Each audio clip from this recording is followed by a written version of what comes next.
नाज़रीन, तवज्जो हटाने की भरपूर कोशिश की जा रही है आईनी तरमीम से। पाकिस्तान के मीडिया पे दबाव है कि आप किसी भी चीज पे बात करें, अदलिया के इशू पे बात करें, आप खैबर पख्तूनख्वा के नाम की तब्दीली वाला इशू उठा लें, उसके ऊपर बात कर लें, आप जिस चीज पे भी बात करें, लेकिन आपने जो आर्टिकल 243 के अंदर हुआ उसके ऊपर आपने बात नहीं करनी, उस तरफ आपने नहीं जाना। ये पाकिस्तान के मीडिया को हुक्म दिया जा रहा है कि आर्मी चीफ को फील्ड मार्शल ताहयात ओहदा हमेशा के लिए इस्तिस्ना, नौकरी से कभी नहीं निकाला जा सकता, सारी जिंदगी के लिए मुराद, इन चीजों पे आप बात ना करें, इनको आपने नहीं छेड़ना। और तवज्जो हटाने के लिए डिफरेंट चीजें की जा रही हैं। मेरी खैबर पख्तूनख्वा के कुछ जिम्मेदारान से बात हुई तो उन्होंने कहा जी कि हमें इस बात का आइडिया हो गया है कि बहुत जल्दी वफाक जो है या इदारे वो खैबर पख्तूनख्वा की हुकूमत के साथ या खैबर पख्तूनख्वा के साथ एक बड़ी महाजराई शुरू कर सकते हैं। और उन्होंने कहा कि अंदाजा हो गया इस बात का कि सूरत बिगड़ जाएगी, और इसका आगाज भी हो गया, यानी फौरी तौर पर इसका एक सबूत भी सामने आ गया। ये सुहेल अफरीदी साहब के ऊपर एक मुकदमा है, यह मुकदमा दर्ज किया गया। ये मुकदमे के अंदर जो मुद्दई है जिसने मुकदमा दर्ज किया वो इमरान हैदर है, assistant director NCCIA, national cyber crime investigation agency, इसका ऑफिसर है। इसने मुकदमा दर्ज कर दिया सुहेल अफरीदी पे। मुकदमे के अंदर चंद चीजें बड़ी अजीब हैं। एक तो ये देखे ना कि मुकदमा दर्ज किया गया 9/11/2025 को, 9 नवंबर 2025 को मुकदमा दर्ज किया गया, 9:30 पे मुकदमा दर्ज किया गया और रिपोर्ट किया गया। उस वक्त बाद में उन्होंने मुकदमा दर्ज कर लिया। अब मुकदमे में कह रहे हैं जनाब हमने तो चेक कर लिया, हमारी तहकीकात के मुताबिक, इंक्वायरी के मुताबिक ये सुहेल अफरीदी साहब ने ज्यादती की है, गलती की है, इनके वालिद का ये नाम है और ये सारे मामला तो इसी तरीके से ये इनका बयान जो वायरल हुआ तो अब ये मुकदमा हम दर्ज कर रहे हैं। इसमें जो बयान उर्दू में लिखा, उन्होंने लिखा कि हम ये भी देख चुके हैं कि हमारी मस्जिद में ये सिक्योरिटी फोर्सेस कुत्ते बांधते थे और जब हम जाते थे कि ये मस्जिद की तौहीन है तो वो कहते थे कि ये कुत्ते और आप एक ही बात है।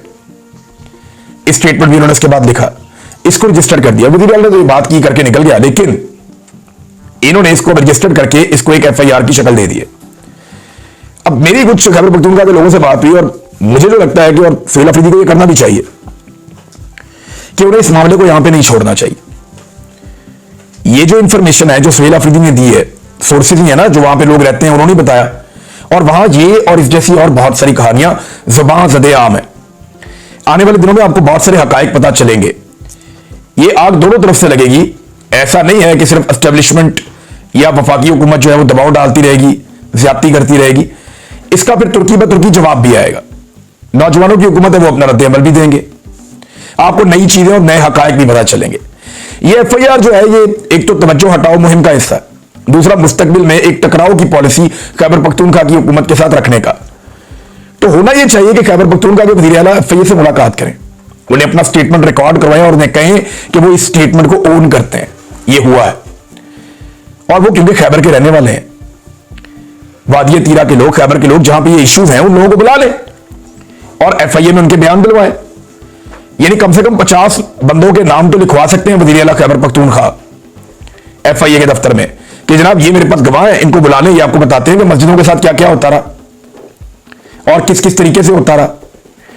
तो ये फंस गई हुकूमत ये करके। अगर तो इस मामले को अवॉइड किया सुहेल अफरीदी ने तो ये अलग शक्ल इख्तियार कर जाएगा, लेकिन अगर इसके अंदर वो FIA को बांध लेते हैं तो दोबारा उनके ऊपर मुकदमा करना इतना आसान नहीं रहेगा कि जनाब ठीक है आपने मुकदमा किया ना, आओ जरा आप साबित करो मैंने जो बात की है वो गलत की है, आपने कब इंक्वायरी की, कहां पे इंक्वायरी की, आप किससे मिले, कौन सी वाली मस्जिद में आप गए, आप मस्जिद का नाम सिर्फ बता दें कि जिस मस्जिद में जाके आपने इंक्वायरी की, फिर ये आपने FIR की ना, या तो चले ये फर्स्ट इंफॉर्मेशन रिपोर्ट है, आपकी इन्वेस्टिगेशन रिपोर्ट है, जनाब हमने FIR कर दी, अभी हम इसकी तहकीकात करेंगे, तो बताएं आपने कहां पे तहकीकात करनी है। मेरे से पूछे, मैं आपको बताता हूं, तो वो सुहेल अफरीदी बताएंगे कि जनाब फलां फलां जगह पे फलां फलां लोगों से आप जाकर मिले, ये गवाहान है या ये वो लोग हैं जो बराह रास्त मुतासिर हुए। फिर वो लोग अपने स्टेटमेंट रिकॉर्ड पे भी रखेंगे। इनका दिमाग नहीं काम करता, इन्हें लगता है कि कीचड़ उछाल उछाल के हर दफा बच जाएंगे। ये डिफरेंट लोग हैं, मिडिल क्लास का आदमी है ना, देखें वो पब्लिक में निकला सुहेल अफरीदी, ये रोजाना कैमरास के जूम बढ़ा के उनके ऊपर लेंसेज लगा के एक बंद एनवायरनमेंट में 20, 25, 50 लोग इकट्ठे करके मरियम नवाज का फोटो ठोक देते थे। अच्छी खासी फोटोग्राफी हो रही थी पंजाब में, लेकिन सुहेल अफरीदी एक बस में जाता है, वहां से उतरता है, बाहर निकलता है, देखता है पब्लिक ही पब्लिक इकट्ठी हो जाती है। मिडिल क्लास आदमी है ना, लोगों के बीच में से आया हुआ है। यह है मिडिल क्लास की ताकत। यही मनाजिर पाकिस्तान की अशराफिया को डराते हैं, पॉलिटिकल पार्टी को खौफजदा करते हैं। आज लिखने का खैबर पख्तूनख्वा का कोई पॉलिटिकल लीडर, मैं कहता हूं वजीर आजम पाकिस्तान, पब्लिक में ऐसे निकल कर दिखाए बगैर मैनेज किए। मैंने एक नहीं 3 सोर्सेज से चेक किया, जर्नलिस्ट से भी चेक किया कि मुझे बताएं कि क्या ये तरीके से आए थे, लोग पहले से मौजूद थे, बुलाए गए थे? कुछ नहीं, ये अचानक आया पब्लिक में और ये रद्द अमल है पब्लिक का। उन्होंने कहा जी आप इसको किसी भी बाजार में खड़ा कर दें इस शावर के, वो जलसा का बन जाएगी थोड़ी देर में। नौजवान इतना इसके पीछे अब चल रहे हैं सुहेल के। ये मुझे वहां खैबर पख्तूनख्वा के सोर्सेज ने बताया। कोई चीज प्लान नहीं थी। बगैर प्लानिंग के मैं दावा करता हूं कि कौमी हीरो उन्होंने कहा आसिम मुनीर साहब को, चले वही निकल के आ जाए पब्लिक में बगैर प्लानिंग के। चलो नवाज शरीफ को निकालो बगैर प्लानिंग के, मरी में निकाल दो, बाहर जाओ, उनका घर है, देखें लोग क्या करते हैं। मरियम नवाज को निकालें, शहबाज शरीफ को निकालें, बिलावल को निकालें, किसी को निकालें, बगैर प्लानिंग के निकालें। अचानक पब्लिक के अंदर लेकर आए, देखें फिर पब्लिक करती क्या है, क्योंकि इस वक्त पब्लिक इंतहा नाराज है और दूसरी तरफ मोमेंटम बनता जा रहा है। सुहेल अफरीदी ने कुछ स्टेटमेंट्स भी दिए हैं, इसमें स्टेटमेंट मैं आपके सामने रख देता हूं, फिर मैंने आपको आज एक हलफ भी सुनाना है। सुहेल अफरीदी ने एक बात की, बात बड़ी बारीक है और समझने वाली बात है। उन्होंने कहा कि जब से पाकिस्तान बना है किसी जर्नैल को सजा नहीं हुई, अगर हुई तो अमल दरामद ही नहीं हुआ। पाकिस्तान में आइन और जमहूरियत को पैरों तले रौंद दिया गया है। 27वीं तरमीम 17 सीटों वालों ने पास की है, इसकी कोई हैसियत नहीं है। एक और स्टेटमेंट उन्होंने दिया, मेरे से सवाल हुआ कि मिलिट्री ऑपरेशन क्यों रोक रहे हो। मैंने जवाब दिया कि अल्लाह का एक कानून है, डिवाइन लॉ, सजा और जजा का कानून है, एक इस मुल्क में मौजूद है ना। जब मिलिट्री ऑपरेशन होता है तो सजा और जजा खत्म हो जाती है। आज भी ड्रोन हमलों में 21 लोग शहीद हो जाते हैं। यह वजीर आला का जवाब था कि जब आप मिलिट्री ऑपरेशन करते हैं तो आप सजा और जजा का निजाम खत्म कर देते हैं। वो जो एक अदालती सिस्टम है उसको बाईपास कर देते हैं आप। मावरा अदालत कत्ल भी होते हैं, कोलेटरल डैमेज के नाम के ऊपर बहुत सारे लोग शहीद हो जाते हैं। लिहाजा सजा और जजा का जो एक सिस्टम है उसके तहत मुजरिमों को सजा दी जाए, वो बेहतर है। तो वो बड़ा खुलकर आ रहे हैं सुहेल अफरीदी। और अभी 12 नवंबर को एक जरगा आने वाला है, उस जरगे के हवाले से भी ऐसी खबरें आ रही है कि बहुत बड़े पैमाने पर लोग तैयारियां कर रहे हैं, उसमें आना चाहते हैं। लेकिन एस्टेब्लिशमेंट लगातार बड़ी पॉलिटिकल पार्टीज के बड़े लीडर्स को मना कर रही है कि आपने इस जरगे को कामयाब नहीं करना। नंबर 1। नंबर 2, 14 तारीख को खैबर पख्तूनख्वा के वजीर आला नौजवानों के साथ, ISF के साथ एक बड़ा इवेंट करने जा रहे हैं। याद रखिएगा, ये जो नौजवानों के साथ और ISF के साथ इनकी एंगेजमेंट है ना, ये किसी और लेवल पे है, क्योंकि सुहेल अफरीदी खुद ISF का हिस्सा है, वो इसी तंजीम में से बढ़ के आ गया है। तो इन नौजवानों के साथ सुहेल अफरीदी का ताल्लुक बड़ा गहरा है, मुराद सईद का, सुहेल अफरीदी का और बहुत सारे और नौजवान है, बड़ा गहरा इनका ताल्लुक है, शफकत याद है और बहुत सारे। तो ये जो नौजवानों की ये वाली पौध है, ये अब इकट्ठी हो रही है और 14 तारीख को ये एक और आपस में मिलकर प्रोग्राम करने जा रहे हैं। ISF के हवाले से एक बड़ा प्रोग्राम, आईनी तरमीम नाजरीन, जिससे तवज्जो हटाने की सारे लोग कोशिश कर रहे हैं।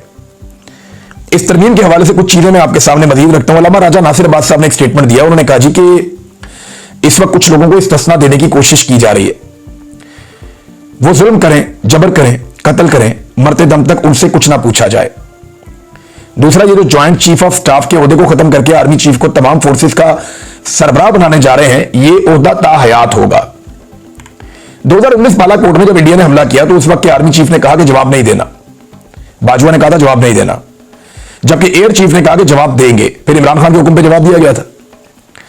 इससे आप अंदाजा लगा लें कि पावर अगर एक बंदे के पास चली गई तो इसके नताइज क्या होंगे। अगर किसी पर चेक एंड बैलेंस ना हो तो इंसान फिरौन बन जाता है। यह अल्लामा राजा नासिर अब्बास साहब ने कहा। महमूद खान अचकजई साहब ने भी इसमें एक बात की है, वो ये कह रहे हैं कि हम सब इस बात पर मुत्तफिक हैं कि जो भी ये आईनी तरमीम कर रहे हैं, चाहे वो सिविलियन हो या मिलिट्री वाले, तमाम जमातें जो इसको सपोर्ट कर रही हैं, हम इन्हें आर्टिकल 6 के तहत संगीन गद्दारी का मुजरिम समझते हैं। यह महमूद खान अचकजई साहब ने कहा। वो अपनी तहरीक भी इस तरमीम के खिलाफ शुरू करने जा रहे हैं। एक और चीज है नाज़रीन, मैं आपको दिखाता हूं कि फौज को सियासत क्यों नहीं करनी चाहिए। जब पहले दिन फौजी कमीशन लेता है ना, तो उस वक्त ये ऑफिसर क्या हलफ लेते हैं, वो हलफ मैं आपको आज सुनाता हूं। सबसे पहले आप वो हलफ सुन लें, फिर हम आगे बढ़ते हैं। मैं आपको बताऊंगा कि मैंने आपको यह हलफ क्यों सुनवाया। सुने। मैं सिद्के दिल से अल्लाह ताला को हाजिर व नाजिर जानकर हलफ उठाता हूं कि मैं खुलूसे नीयत से पाकिस्तान का हामी और वफादार रहूंगा और इस्लामी जमहूरिया पाकिस्तान के आइन की हिमायत करूंगा जो अवाम की ख्वाहिशात का मजहर है, और ये कि मैं अपने आप को किसी भी किस्म की सियासी सरगर्मियों में शरीक नहीं करूंगा, और ये कि मैं पाकिस्तान की बर्री फौज में रहकर पाकिस्तान की खिदमत ईमानदारी और वफादारी के साथ अंजाम दूंगा। जी नाज़रीन, ये हलफ है जी पाकिस्तान की फौज का। इसमें बहुत सारी चीजें, लेकिन दो चीजें मैं आपके सामने रखता हूं कि आइन की हमायत करनी है, या ये बार बार आइन मुअत्तल कर देते हैं, आइन से गद्दारी कर देते हैं, आइन को तब्दीली कर देते हैं। और अब जैसे 26वीं तरमीम हुई, 27वीं तरमीम हुई, इसके पीछे मिलिट्री एस्टेब्लिशमेंट का रोल सब जानते हैं। आपने हलफ लिया था, आप हलफ की खिलाफ वर्जी कैसे कर सकते हैं? अपने हलफ से कोई गद्दारी कैसे कर सकता है? यह मर्द की शान नहीं है, यह मोमिन की शान नहीं है। जब इंसान हलफ ले लेता है ना कि मैं ये करूंगा, तो उसके लिए वो अपना सर भी कटवा लेता है कि आपने हलफ लिया हुआ है कि मैं आइन की वफादारी करूंगा, उसकी हमायत करूंगा। कहां की हमायत? बार बार आइन को तब्दील किया, बार बार शख्सियात के लिए आइन को बदला, आइन को मरोड़ा, आइन को तोड़ा, लेकिन इसके बावजूद आज तक एक भी जनरल अकाउंटेबल नहीं हुआ। सोहेल अफरीदी ने आज यही सवाल उठाया। दूसरा, इसके अंदर एक और बात करते हैं हलफ में कि अपने आप को हर किस्म की सियासी सरगर्मियों से अलग रखूंगा, या किसी भी किस्म की सियासी सरगर्मी में शामिल नहीं होऊंगा, या उसका हिस्सा नहीं बनूंगा। तो जनाब, फौज से ज्यादा तो सियासत की किसी ने नहीं। सियासी जमातें मिलिट्री एस्टेब्लिशमेंट बनाती है, जर्नैल बनाते हैं। सियासी जमातें और हुकूमतें यही जर्नैल अपनी एजेंसियों के साथ मिलकर तोड़ते हैं, यही इनके ऊपर रूल करते हैं, यही तय करते हैं। मैं आईएसआई की कैद में था, तो आईएसआई के ऑफिसर मेरे साथ सियासत पे बात करते थे दिन रात, और ये फौजी अफसरान थे, यानी वो फौजी अफसरान जिन्होंने हलफ लिया हुआ है आइन के मुताबिक। जो इनका हलफ है, अभी मैंने आपको पढ़ के सुनाया, इन्होंने खुद पढ़ के सुनाया। ये जितने लोग आईएसआई के, मिलिट्री इंटेलिजेंस के मेरी इंक्वायरी करने आते थे, मेरे साथ बात करने आते थे, और मेरे साथ सियासी बातें घंटों तक वहां पे करते थे, सियासत में अपने आप को घटिया सियासत में इन्वॉल्व करते थे, वो सारे तो हलफ लेकर आए हुए थे। भाई, जिसने अपना हलफ ही तोड़ दिया, वो रब को क्या खुश करेगा और बाकी क्या काम करेगा? हलफ तोड़ने के बाद तो आदमी का किरदार वैसे ही खत्म हो जाता है। तो आपने अपना हलफ तोड़ दिया, ये कितने अफसोस की बात है। ये सबको सोचना चाहिए कि जब आप हलफ लेते हैं अपने रब को हाजिर नाजिर जानकर, तो फिर आपके ऊपर जिम्मेदारी होती है कि आपने वो हलफ नहीं तोड़ना, किसी सूरत नहीं तोड़ना। DGISPR थे एक माजी में, उनका एक स्टेटमेंट है, मैं आपके सामने रखता हूं, आसिफ गफूर का। यानी जब वक्त पड़े तो ये ऐसे स्टेटमेंट भी दे देते हैं। उनका कहना था आर्मी चीफ आर्मी से ऊपर नहीं होता। ये हो गया आर्मी चीफ आर्मी से ऊपर, देख लो, चेक कर लो अब। और आर्मी पाकिस्तान से ऊपर नहीं होती। अब पूरे पाकिस्तान को तो इस्तिस्ना नहीं है, आर्मी चीफ को इस्तिस्ना है आपके। तो अगर हमारी सोच यह है कि कोई फर्द, इदारे और कोई इदारा मुल्क से बालातर नहीं है, यानी हम ये कहते हैं कोई फर्द इदारे से बालातर नहीं है, कोई इदारा मुल्क से बालातर नहीं है, तो पाकिस्तान के हालात बहुत बेहतर हो जाएंगे। तो जो आजकल सोच है उसके साथ तो साबिक DGISPR साहब हालात बेहतर होते हुए दिखाई नहीं दे रहे, और ये मुमकिन भी नहीं लगता कि बेहतर हो जाएंगे। फिर नाज़रीन, हुकूमत के लोग एक और बात कर रहे हैं कि क्योंकि कौमी हीरो हैं, फील्ड मार्शल का होता है, एक दो और होते वो लेते हैं नाम, तो ये कौमी हीरो हैं तो सारी जिंदगी ये उर्दों के ऊपर रहेंगे, इनको इसलिए इस्तिस्ना दिया जा रहा है। भाई, हीरो किसी के दिल में होता है। कायदे-आज़म ने तो इस्तिस्ना नहीं मांगा था, जिसने पाकिस्तान बनाया, ना उसने इस्तिस्ना मांगा, ना उसकी बहन ने इस्तिस्ना मांगा, लियाकत अली खान ने इस्तिस्ना नहीं मांगा। भाई, वो लोग इसके लिए वो दर नहीं गए कि हमें इस्तिस्ना दे दो। शायद वो जिंदा रहते तो जो चीजें थी भी आइन में वो निकाल देते, या पाकिस्तान बनने से पहले की। वो कहते कि कोई ऐसी चीज नहीं होनी चाहिए। वो तो बराबरी के लिए आवाज उठाते थे, सबके हुकूक के लिए आवाज उठाते थे। यहां इस्तिस्ना शामिल कर दिया, और हीरो वो होता है जो लोगों के दिलों में हीरो होता है। इमरान खान पिछले 51 साल से 52 साल से इस कौम का हीरो चल रहा है लगातार, बल्कि अब तो 54 साल हो गए ऑलमोस्ट।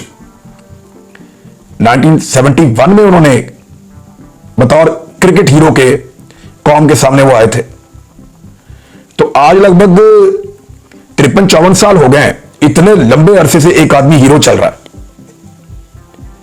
इतने लंबे अरसे से वो लोगों के दिलों में वो हीरो है। आज पाकिस्तानी उससे प्यार करते हैं। इमरान खान के बदतरीन मुखालिफिन और उस पर दिन रात कीचड़ उछालने वाले लोग जो गलीज प्रोपेगेंडा करते हैं, वो भी ये कहते हैं कि यार वो 90% मकबूल है, बहुत मकबूल है, अवाम उसके साथ है, ये सब मानते हैं। तो वो लोगों के दिलों के अंदर राज करता है, लोगों के दिलों के अंदर वो हीरो है। तो हीरो बनने के लिए या लोगों के दिलों में मुकाम हासिल करने के लिए आपको इस्तिस्ना, मुराद, पूरी जिंदगी के लिए ताहयात ओहदे ये नहीं चाहिए होता आपको। डॉक्टर अब्दुल कदीर खान साहब कौम के हीरो हैं, हमेशा रहेंगे। अब्दुल सत्तार ईदी कौम के हीरो हैं, हमेशा रहेंगे। इमरान खान कौम का हीरो है। कायदे आजम कौम के बहुत बड़े हीरो हैं, बाबा कौम है। अल्लामा इकबाल रहमतुल्लाह अलैह, जिनका कल इकबाल डे था, तो वो कितने बड़े हीरो हैं। यानी एक सदी से ऊपर हो गया उनकी खिदमत, उनकी तालीमात, उनकी तहरीरें, वो आज भी लोगों को याद है। तो जो हीरोज होते हैं ना, वो लोगों के दिलों पर राज करते हैं। उन्हें ये टाइटल्स की जरूरत नहीं होती। ये टाइटल्स जो है ये कमजोर लोगों को चाहिए होते हैं। बड़ी सख्त ज्यादती की पीपल्स पार्टी ने और PMLN ने मिलकर कि फील्ड मार्शल को अवाम की नजर में बुज़दिल साबित करने की कोशिश की। इन्होंने साबित किया अवाम की नजर में कि आपका फील्ड मार्शल बुज़दिल है, वो डर रहा है मुकदमात से, वो भाग रहा है आगे लग के, वो कह रहा है मुझे बचाओ। ये इन्होंने किया फील्ड मार्शल के साथ। एक अच्छी खासी मिथ बनी हुई थी कि जर्नैल दलेर होते हैं आमतौर पे, वो मिथ भी तोड़ दी पकड़ के इन्होंने अपने हाथों से।